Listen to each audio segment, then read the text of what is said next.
zvazvinaka mainintrodi ina ndingazoti munomahara mune nzvimbo yakadai kaini seafood natingazotonoita zvinhu zvakadai muno tajera kabrim nekapenta but zviri kunaka zvachinaka kapuronako muchirukada kapuronako tondipedzisa hazvingasari mukwasha ndipewo toothpick maitenyi otherwise nzara wagadzirwa kupi muno kuseri kunoko panzvimbo panapa pa7-11 vanogadzira nzara saka imari izvozvi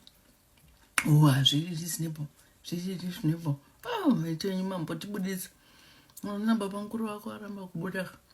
havadi zvekubuda vanongoti ndoda chikafu chenyimimi maidhora havatodi tatambobuda natambofuwa nemhepo mapronzi asanambodya mapronzi ino saka torai munzaibhiri tiwane kufamba kuchiri kwakachena ndisatoe 4 o'clock time yaenda saka zvaita mari aiyoka aichibvunza kuti pandinozouya navamukuru venyu tomboitoti zvaita mari 100